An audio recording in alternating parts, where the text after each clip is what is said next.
Well, there were some brothers who were already thinking of studying in Freiburg when I was a student brother. And so I began to hear about this Belgian Dominican who was writing very interesting things. And it's one of the reasons I went on to use a scholarship I had won to study French, so that I could read the moral theology of this Belgian Dominican, never thinking that I would ever study with him. There was one first effort that maybe sent me to do a year of study with him when he was still teaching. But instead I was sent to the north of Mexico and spent a year working in our parish there. Then later, when I was sent on after 3 years of priesthood, sent on to get the doctorate, by then one of his books had been translated, The Sources of Christian Ethics, which I had encountered in Paris earlier and I tried to struggle through with my just beginning French. And I saw right away that here was someone who was reading Aquinas in light of his biblical and patristic sources. And in many ways, he had come to the conclusions similar to Alistair MacIntyre. Now, I think it is not an exaggeration to say that when Father Vincent Guaiardo put After Virtue in my hands in 1984, it changed the course of my theological and philosophical studies. And Father Pinckaers, it was very clear to see that he was doing something theologically that was parallel to what Alistair MacIntyre was doing.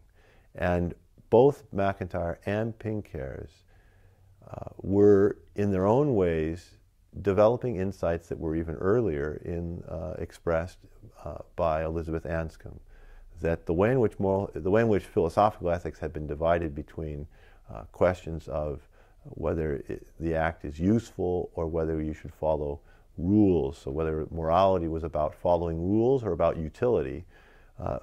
Catholic theology, in the aftermath of debates over Humanae Vitae, had broken up into these two opposing camps that were very similar.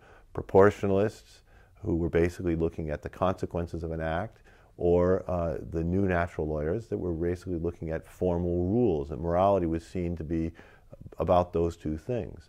What Father Pinckaers and what Alistair MacIntyre both intuited and discovered is that actually is from both schools are following an impoverished view of the moral life, and that you have to return to the great questions of human nature, human thriving, and the acts that will promote human thriving.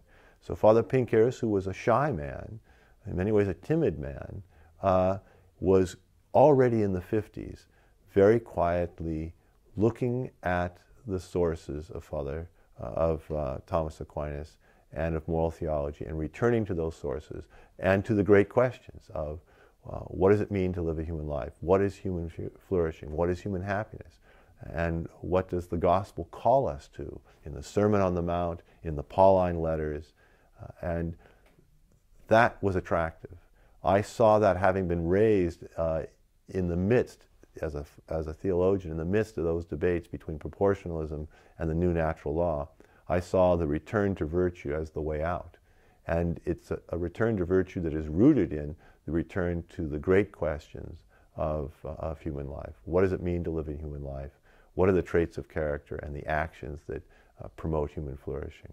And he promoted that theologically, just as Miss Anscombe and Alistair MacIntyre had done in ethics. He also, I arrived on the scene here as a visiting doctoral student the year that Father Pinckaers had retired and lost his assistant. So I was able to be his unofficial assistant and learn his methods. And one of the things he did to stay in shape and to clear his mind was to hike. And he would take me on these hikes. I had no idea I would ever come back here, have the post that he had for 25 years here. But I think he somehow intuited this. And so he introduced me into his life, his biography, coming from a small Belgian village, having been sent during the Second World War to a boarding school, having tried to be a seminarian and been, I think in many ways, shocked by the poverty of the theological instruction he was receiving. and then being introduced to a moment of renewal in the Belgian province that was that first wave of the ressourcement theology with Father Louis Charlier, and seeing